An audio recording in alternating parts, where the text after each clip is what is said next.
subscribe to Anvay Classes and make sure to click the bell icon to never miss any update from Anvay Classes.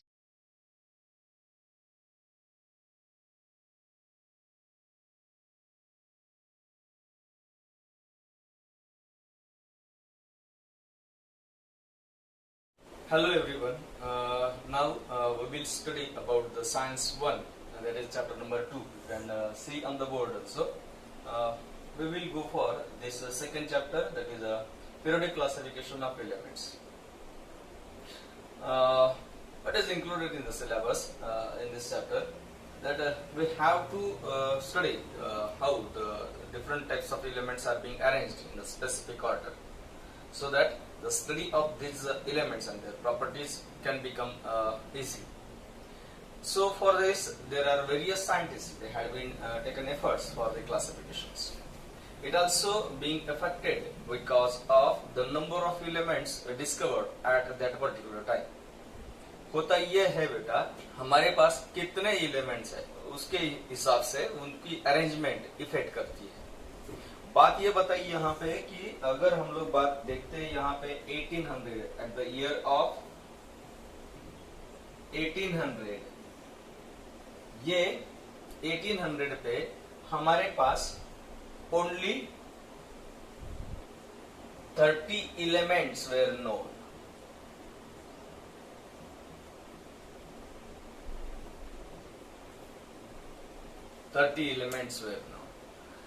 ये 30 elements हम लोग उस time पे जो arrange करते थे, उसका अरेंजमेंट का तरीका था मेटल्स एंड नॉन मेटल्स.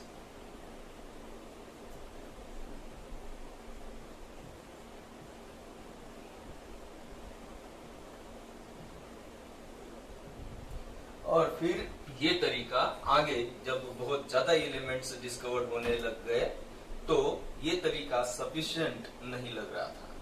फिर इसको कुछ और बेहतर या उससे और बेहतर तरीके से अरेंज करने की जरूरत रिक्वायरमेंट हो रही थी, और वो हिसाब से इनको अलग अलग साइंटिस्ट ने अपने अपने तरीके से इसको अरेंजमेंट करके दिखाया.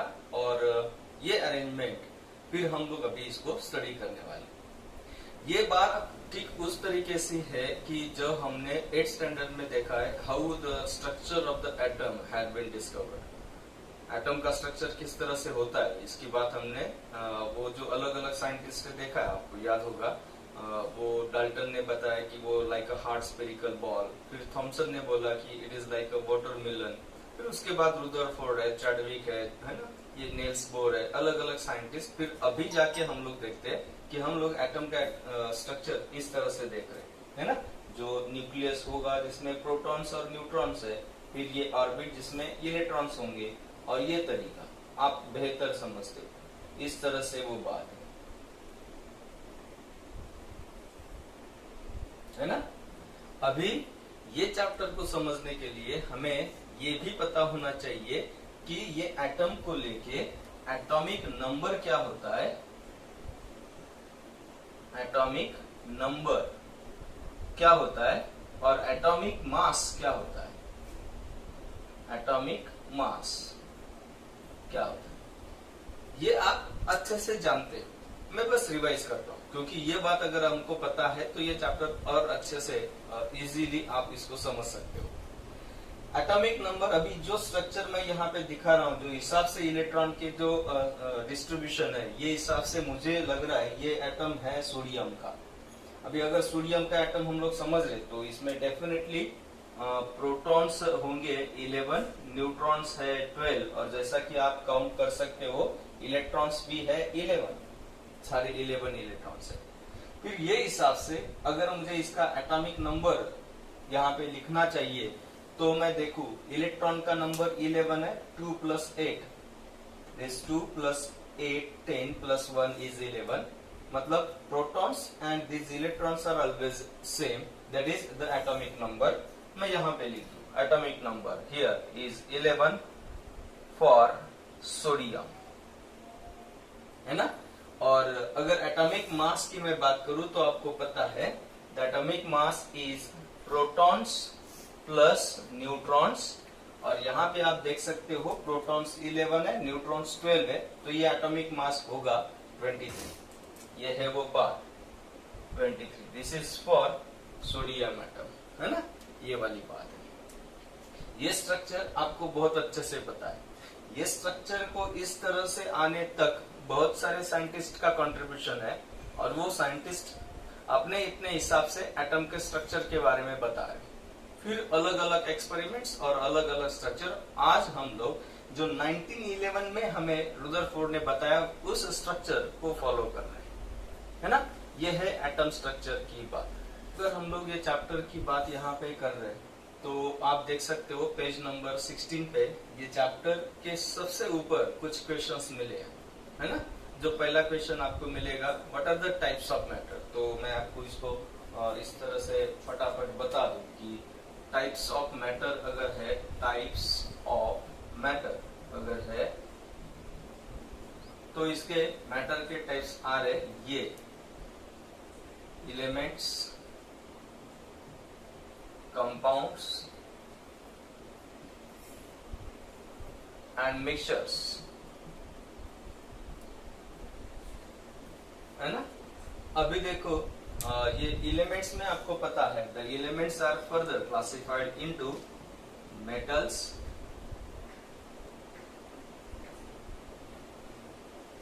Non metals, and the last one that you know, metalloids. Now this is the classification of metals, elements, है ना। Okay, this is what the different types of the compounds, metal. And in case of compounds you can find compound is of two types, organic compound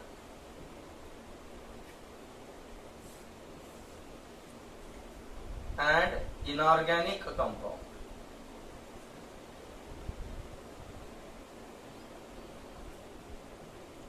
organic compound and inorganic compound, last year हमने इसके बात किया था 9th standard में। Organic compound की बात आपको वो 30 चैप्टर है ना, कार्बन कंपाउंड वाला, उसमें मिल जाएगी। इनऑर्गेनिक कंपाउंड की डेफिनेशन वहीं पे मिल जाएगी, पेज नंबर 138 पे आपको लास्ट पैराग्राफ में ये डेफिनेशन मिल जाएगी दोनों, है ना। फिर इसके साथ अगर हम लोग मिक्सचर्स की बात करें तो मिक्सचर में ये दो चीज आ रही बेटा, है ना। ये है homogeneous mixtures and the last one is heterogeneous mixtures. These are the two types of mixtures. ये है मैटर का ये सारा ये अलग अलग बात। इसमें हमें ध्यान देना पड़ेगा, बस इसमें एलिमेंट्स में बात करने वाले हम लोग, ये पहले चैप्टर में पीरियोडिक क्लासिफिकेशन ऑफ एलिमेंट्स, है ना। सेकेंड क्वेश्चन उसने दिया है what are the smallest particle of the matter या element या compound, है ना। as you know the atom is the smallest particle of the matter, है ना। उसके बाद उसने क्वेश्चन दिया है कि what is the difference between the molecule of element and molecule of compound। तो आप देखो कि अगर element के molecule की बात करते हैं हम लोग, तो आप देखो ऑक्सीजन के लिए मैं लिखूं O2, हाइड्रोजन के लिए लिखूं OH2, यहाँ तक में अगर ओजोन की बात करूं, ओजोन ये जो है एलिमेंट, इसका है मॉलिक्यूल O3, है ना।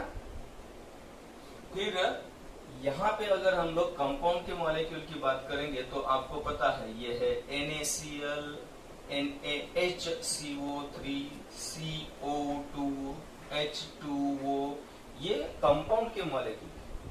आप देख सकते हो कि एलिमेंट के जो मॉलिक्यूल रहते हैं वो एलिमेंट के मॉलिक्यूल में सारे एटम O2 में सारे एटम एक ही टाइप के हैं, जबकि कंपाउंड के जो मॉलिक्यूल है उसके एटम, उसके जो मॉलिक्यूल है अलग अलग टाइप के एटम से वो बने। This is what the difference in between the molecule of compound and the molecule of element. Okay, now we will discuss about the first scientist, that is Dobereiner. Dobereiner की बात यह है कि Dobereiner ने 1817 में हमें एलिमेंट की arrangement करके दिखाई, डोबेराइनर, है ना। ये डोबेराइनर जिस तरह से अरेंजमेंट कर रहा है उसकी बात यहाँ पे आएगी। इसका क्वेश्चन आएगा what is the statement of the Dobereiner triads, या उसका लॉ क्या है, उसका रूल क्या है, ये क्वेश्चन आएगा। उसका एग्जांपल हमें पूछा जा सकता है और उसके डीमेरिट्स भी आएंगे। डोबेराइनर के लिए क्वेश्चन क्या आएगा, देखो पहला तो आएगा उसका स्टेटमेंट, है ना। सेकेंड क्वेश्चन आ सकता है उसका एग्जाम्पल, या फिर उसका क्वेश्चन आ सकता है third one, that is demerits. Demerits को हम लिमिटेशंस या ड्रॉबैक्स, इस तरह से अलग अलग वो वर्ड्स यूज किया जाएगा। तो सबसे पहले देखते हैं हम लोग डोबेराइनर अंकल ने किया क्या। वैसे अगर हम लोग इसको सर्च करते हैं ना तो डोबेराइनर के टाइम पे हमें मिलते हैं नियर अबाउट 36 एलिमेंट, शायद वो उसके टाइम पे नोन एलिमेंट्स होंगे।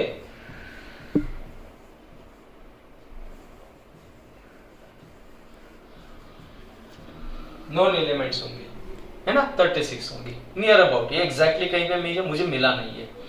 तो डोबेराइनर ने क्या किया, वो सारे के सारे जितने एलिमेंट्स थे इनके प्रॉपर्टी को उसने ऑब्जर्व किया, है ना। प्रॉपर्टी जो फिजिकल प्रॉपर्टीज होती है, केमिकल प्रॉपर्टी होती है, ये सारे प्रॉपर्टी को उसने ऑब्जर्व किया। और ऑब्जर्व करने के बाद उसको लगा कि इनमें कुछ एलिमेंट्स ऐसे हैं कि जिनके प्रॉपर्टी में सिमिलरिटी दिख रही है, प्रॉपर्टी में सिमिलरिटी दिख रही है ना। तो ऐसे जो एलिमेंट्स प्रॉपर्टी में सिमिलरिटी दिखाने वाले थे, अजीब बात ये थी कि ये एलिमेंट्स ये तीन के ग्रुप में थे। These elements were in the group of 3 and that is why they are called as triads and the statement is being known as Dobereiner's triads। ये वो बात है, ठीक है। तो ये ट्रायड्स में उसने, अगर हम लोग किसी एग्जांपल की बात करते हैं तो एग्जांपल में हम लोग यहाँ पे एक एग्जांपल लेके इसको समझते फिर इसके स्टेटमेंट पे जा रहे हैं। मान लो कि अगर मेरे पास ये एलिमेंट है, लिथियम है, सोडियम है और पोटेशियम है ना। जैसा कि आप जानते हो लिथियम का एटॉमिक मास है 6.9।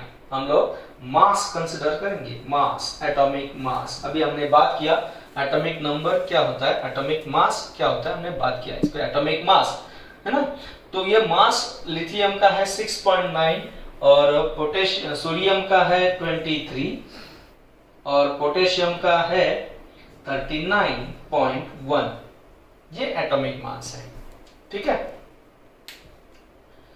ये एटॉमिक मास। अभी देखो ये एटॉमिक मास की वो क्या कैलकुलेशंस है। डोबेराइनर ने ये नोटिस किया कि ये जो एटॉमिक मास है मिडल एलिमेंट का, ये एटॉमिक मास, ये अगर 2 एलिमेंट के एटॉमिक मास का मीन वैल्यू आता है, मीन वैल्यू आता है, तो मैं इसके मीन वैल्यू को कैलकुलेट करते हैं, ठीक है। ये क्या मीन वैल्यू आएगी देखिए 6.9 प्लस, अरे मैं इसको यहाँ पे ले लूं, ये देखो यहाँ पे लिया मैंने, ये 39.1, ठीक है।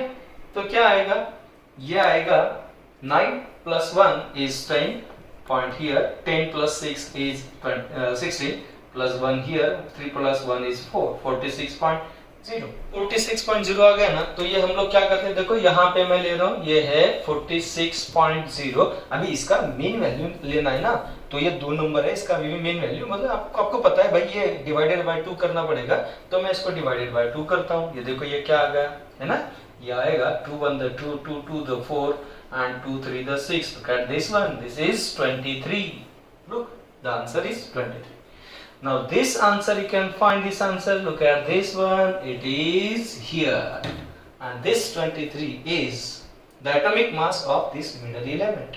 इसका मतलब क्या हो गया, अगर वो एलिमेंट्स के एटॉमिक मास उसके इंक्रीजिंग ऑर्डर में लगा दिए, देखो इंक्रीजिंग ऑर्डर में लगा दिए, तो इंक्रीजिंग ऑर्डर में इसको अगर हम लोग रखते हैं तो एटॉमिक मास ये मिडिल एलिमेंट का जो होगा वो बाकी दूसरे 2 एलिमेंट का एटॉमिक मास का मीन वैल्यू आता है। Look at that. ये एग्जांपल इस तरह से हमको सॉल्व करने को एग्जाम में भी आ सकता है। ये वाली बात है, बहुत सिंपल है, बहुत सिंपल, एकदम इजी। अभी इसका कैलकुलेशन आपके लिए कोई डिफिकल्ट तो है ही नहीं। देखो ये इस तरह से ये आपको मार्क्स देके जाएगा कैलकुलेशन, बस हमें एटॉमिक मास ये कुछ अच्छे से प्रिपेयर करने होंगे। तो इसका स्टेटमेंट क्या बन गया, देखो स्टेटमेंट है ना, स्टेटमेंट क्या बन रहा है, मैं स्टेटमेंट क्या होगा,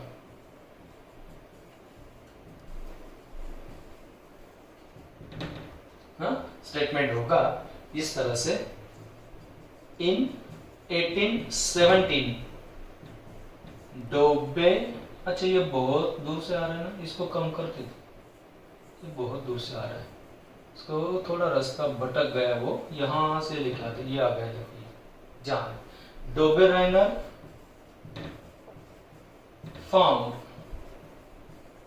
सम groups of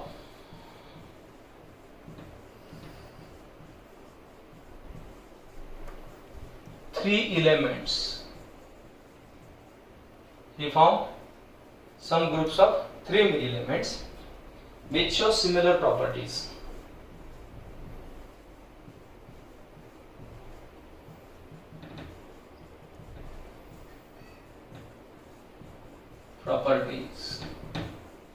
Which show similar properties. These groups were called as they were called as they are three in number, they were called as triads. They were called as triads. In these triads,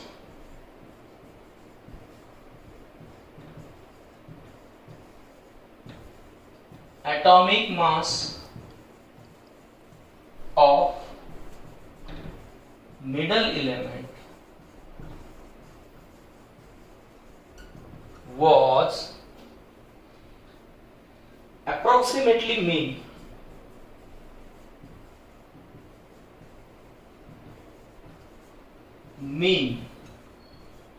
of atomic masses of other two elements. Mean of atomic masses of other two elements. This is what the statement.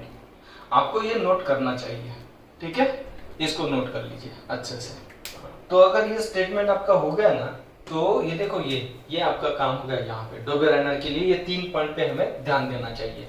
तो ये statement का काम हो गया। यहाँ पर example की अगर बात है ना, एग्जाम्पल आप ये एग्जाम्पल लेके बहुत इजीली इसको आप एक्सप्लेन करवा सकते हो, ठीक है। अभी हम लोग इसके डीमेरिट्स की बात करें। भाई डीमेरिट्स के लिए आप देखो ये पेज नंबर 16 पे ये चैप्टर हमारा स्टार्ट हो रहा है। पेज नंबर 16 पे चैप्टर स्टार्ट हो रहा है। तो वहां पर आपको वो जो एग्जांपल वाला टेबल मिलेगा ना पेज नंबर 16 पे, उसके ऊपर वाले लाइन पे आपको ये डीमेरिट्स मिल जाएंगे। लेकिन इसमें हमने एक बात को नोटिस किया, लास्ट ईयर के जो स्टूडेंट्स थे ना, ये स्टूडेंट्स को डीमेरिट्स के लिए थोड़ा कंफ्यूजन हो रहा था। मुझे लगता है कि अगर ये कंफ्यूज हो रहा है ना, तो हम इस पे थोड़ा अच्छे से ध्यान देके इसको प्रॉपरली नोट कर लेते हैं, ताकि आपको उसके लिए कोई दिक्कत ना हो।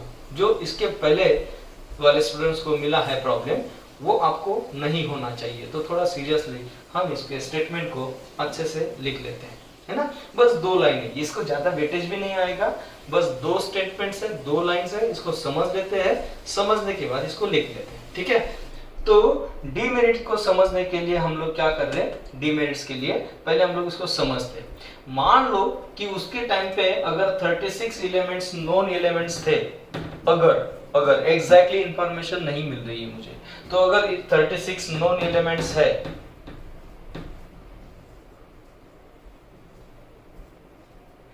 तो समझते हैं हम लोग कि इसमें से सारे के सारे एलिमेंट्स ये ट्रायड्स के फॉर्म में नहीं आ रहे।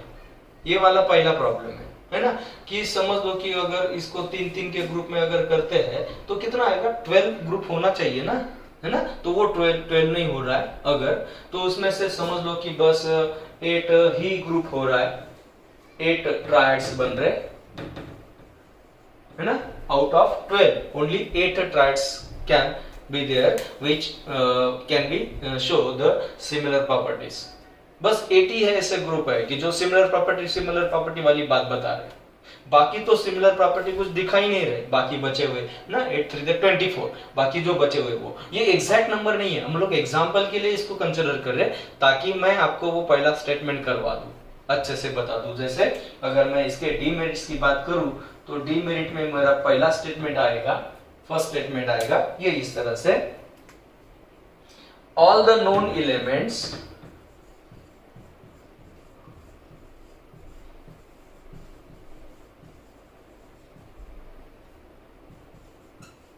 cannot be for into triads। सारे के सारे नोन एलिमेंट्स ट्राइड्स के फॉर्म में नहीं बन रहे, ये पहला प्रॉब्लम है ना। फिर सेकेंड प्रॉब्लम ये आ रहा है, भले ही जितने ट्राइड्स के फॉर्म में आ रहे, भले फॉर एग्जांपल भले जितने आ रहे, इनमें से सारे के सारे ट्राइड्स, ये जो स्टेटमेंट था ना, atomic mass of middle was the mean of atomic masses, mean of atomic masses of other two element, ये स्टेटमेंट को या ये रूल को वो फॉलो नहीं कर रहे, मतलब ये सेकंड हमारा पॉइंट आ जाएगा इस तरह से। सेकंड पॉइंट ये आप नोट कर लीजिए इसको, some of the triads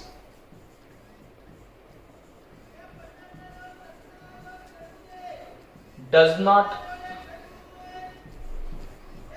follow Dobereiner's rule।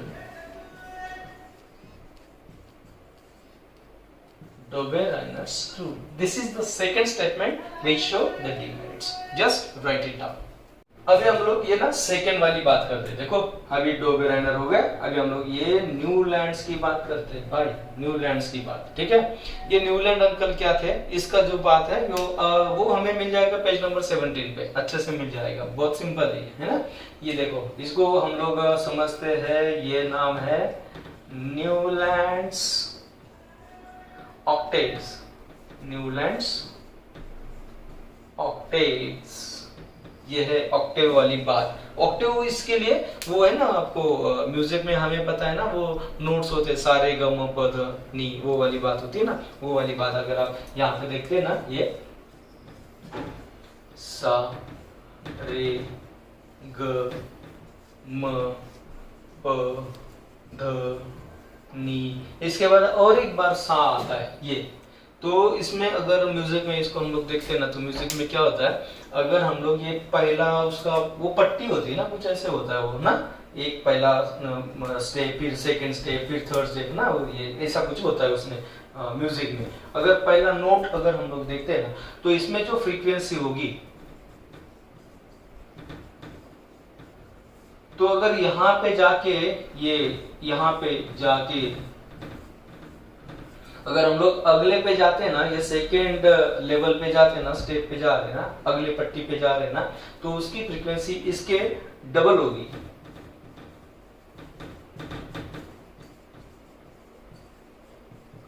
इस तरह से वो इंक्रीज होते जाता है, और फिर ये डबल कर दो, अगला पट्टी आ जाएगा, ये देखो इससे होता है वो, ये म्यूजिक में। ये वो जो ये उनके वेस्टर्न म्यूजिक में अगर बात करते हैं ना, तो उसमें सारे ग म प ध नी नहीं है, उसके पास है ना डो रे मी फा sol ला टी, ऐसा वो बोलते हो, आपको पेज नंबर 17 पे अच्छे से मिल जाएगा, ये होता है वो। अब ये न्यूलैंड अंकल ने इसके साथ उसको कंपेयर किया ना अपने अरेंजमेंट को, इसलिए उसको हम लोग ऑक्टेव बोलते हैं। और ये 3-3 के ग्रुप में बनाने वाले डोबेराइनर थे ना, तो इसको 3-3 के ग्रुप थे, इसके लिए हमने ट्रायड बोल दिया इसको ना, वो ट्रायड्स के नाम से जाना गया, और ये ऑक्टेव के नाम से जाना गया। अभी ये क्या बात है, ये इनकी बात जो चलती है ना डोबेराइनर की 1817 में, अभी न्यूलैंड की चलती है वो 1866 में चलती है, बेटा ध्यान रखना 1866 में उसने एलिमेंट्स को अरेंज करके दिखाया। इसमें खास बात क्या थी उसको देखते हैं। खास बात ये थी कि उसने जितने सारे एलिमेंट्स थे उसमें सारे एलिमेंट्स को उसने एटॉमिक मास को कंसीडर किया। उनके टाइम पे तो मास ही पता था, एटॉमिक नंबर उसके टाइम पे पता ही नहीं था। एटॉमिक नंबर हमें पता चला 1911 में, जब रुदरफोर्ड ने वो स्कैटरिंग एक्सपेरिमेंट किया ना, वो गोल्ड फॉइल स्कैटरिंग एक्सपेरिमेंट, उसके बाद वो हमें पता चला है। उसके पहले सारे लोग एटॉमिक मास को ही कंसीडर करते थे। तो एलिमेंट्स के एटॉमिक मास को उसने कंसीडर किया, उसको इंक्रीजिंग ऑर्डर में अरेंज किया, increasing order of atomic masses. इसमें क्या था, उसने हाइड्रोजन से अरेंज किया, started the elements from hydrogen to thorium. Hydrogen से एलिमेंट को अरेंज करना शुरू किया। तो जैसा आप भी जानते हो हाइड्रोजन का एटॉमिक मास सबसे कम है, अभी भी सबसे कम है। उसके टाइम पे जितने नोन एलिमेंट्स थे उनमें भी हाइड्रोजन सबसे लीस्ट एटॉमिक मास वाला था। मैक्सिमम उसके पास जो एलिमेंट्स नोन एलिमेंट थे उसमें थोरियम था। तो हाइड्रोजन से लेकर थोरियम तक सारे एलिमेंट्स को उसने इंक्रीजिंग ऑर्डर में उसको अरेंज किया, है ना। अभी इसके अरेंजमेंट वाली बात क्या है, इसमें आप देखोगे कि ये अरेंजमेंट में उसने जैसे ही उसको अरेंज किया वो हॉरिजॉन्टल लाइन से अरेंज किया, है ना। इसमें क्या होता है हम लोग देखते हैं। इसको जैसे उसने हॉरिजॉन्टली अरेंज किया ना, वो उसमें अरेंजमेंट में क्या पाया देखते हैं हम लोग, वो देख जैसे पहला एलिमेंट उसने लिया, यहाँ पे रखा, ये सारे गमा में लिखते हैं हम लोग। चलो इसको मैं रब करता हूँ, यहाँ पे लिखते हैं ये फ्रीक्वेंसी वाली बात, ये पहला अरेंजमेंट, ठीक है। यहाँ पे ये पहला ये हॉरिजॉन्टल पीरियड था, उसने एलिमेंट हाइड्रोजन से स्टार्ट किया, ये हाइड्रोजन से स्टार्ट किया, फिर आगे हायर एटॉमिक मास वाला इसके आगे रखा, फिर ऐसे ऐसे करते गए। ये कितने हो रहे बेटा, देखो कितने हो गई है, आप देखो काउंट करो, 1 2 3 4 5 6 एंड 7। तो 7 एलिमेंट तो ऐसे रख दिया उसने। उसके बाद जो 8th एलिमेंट वो रख रहा था, 8th एलिमेंट देखो, इस पे ध्यान रखो, 8th एलिमेंट जैसे वो 8th एलिमेंट को वहां पे आगे रख रहा था, then he noticed that the property of this 8th element are similar to this first one. Cut that. So instead of putting the 8th element in the next position, he had put the element in this group of the first element. ये वाली अजीब सी बात है। तो यहाँ पे उसने अगर वो एलिमेंट को रख दिया, ये आ गई अरेंजमेंट, तो ये बात यहाँ पे खत्म नहीं हो रही है। इसके आगे वाला मान लो ना, अपना 9th आ रहा है ना वो एलिमेंट, तो अगर 9th एलिमेंट की बात करते तो वो ये सेकेंड एलिमेंट के प्रॉपर्टी से सिमिलरिटी दिखा रहा है ना। तो 9th वाला 2nd से आ रहा है, 10th वाला 3rd से आ रहा है और 11th वाला 4th से आ रहा है। मतलब हर एक 8th एलिमेंट उसके पहले फर्स्ट एलिमेंट के जैसे प्रॉपर्टी में सिमिलरिटी दिखा रहा है। ये वाली बात है, इस तरह से वो जा रहा है, इस तरह से अरेंज कर रहा है ना। ये चल रहा है उसका काम अरेंजमेंट का। आप देखो ये बात क्या, नोटिस दिस वन। तो मतलब क्या हो रहा है, ये ग्रुप्स हो गए, दे वर कॉल्ड एज ग्रुप्स। ये वो बात है, ग्रुप्स। किसी भी एक ग्रुप में जितने एलिमेंट्स दिखेंगे हमें, अगर वो प्रॉपर्टी में सिमिलरिटी दिखा रहा है तो ये एक ग्रुप में आने वाले एलिमेंट्स की प्रॉपर्टी सेम टू सेम दिख रही है। ये वो बात है। इस तरह से उसने ये अपनी बात बताई। अच्छा, ये न्यूलैंड्स के लिए क्वेश्चन क्या आएगा, न्यूलैंड के क्वेश्चन आएंगे उसके लिए, ये दो क्वेश्चन आएंगे। वो क्या आएंगे देखो, क्वेश्चंस। पहला आएगा स्टेटमेंट वाला क्वेश्चन आएगा। ये स्टेटमेंट 1 मार्क का वेटेज होना चाहिए इसको। फिर हम लोग अगर सेकंड क्वेश्चन की बात करते हैं तो सेकंड क्वेश्चन आएगा डीमेरिट्स आएंगे, है ना। Let me tell you, you can find all this demerits for this Newlands octaves on page number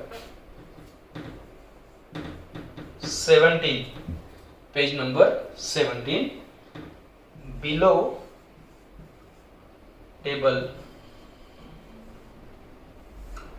ये उसका आंसर मिलेगा आपको। इसको थोड़ा वेटेज ज्यादा है, ये near about 5 statements or sentences are there.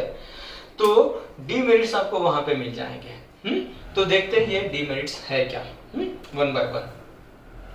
क्या बोला है उसने क्या किया, इस तरह से ये कितने ग्रुप्स हो गए, ग्रुप्स कितने हो गए, 1 2 3 4 5 6 7 हो गए। इस तरह से अरेंज करते करते ये अगर हम लोग काउंट करेंगे ना, तो ये कितना आ रहा है बेटा, ये देखो, ये 1 ये 2 ये 3 और इस तरह से उसने 8 ऐसे पीरियड्स बनवाए। ठीक है, तो ये 8 पीरियड्स में कितने हो गए बॉक्स, 56 बॉक्स हो गए, 56 बॉक्स हो गए। ठीक है, देखते हैं ये अरेंजमेंट किस तरह से हो रही है। ये 56 एलिमेंट्स हो गए ना, नहीं 56 एलिमेंट्स नहीं हुए, 56 बॉक्सेस हुए। ठीक है। तो ये जितने नोन एलिमेंट्स थे उसके टाइम पे, तो 1866 में उसने वो सारे एलिमेंट्स को 56 बॉक्सेस में अरेंज किया और वही हिसाब से किया। अभी इसका क्या बनेगा, इसका बनेगा स्टेटमेंट, ठीक है ना। ये स्टेटमेंट की बात करते हैं, स्टेटमेंट। तो मैं इसका स्टेटमेंट आपको अच्छे से लिख के देता हूं।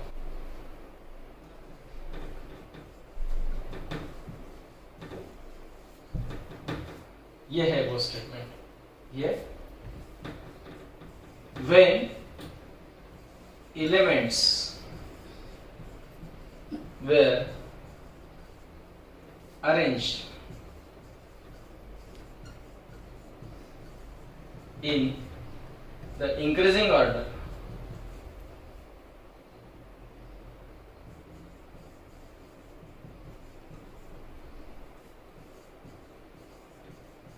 of their atomic masses, na? When the elements are arranged in their atomic masses, when they are arranged in the increasing order of their atomic masses, properties of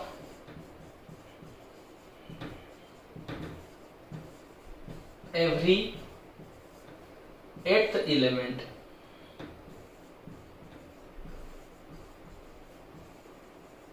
look at this, eighth element, properties of every eighth element were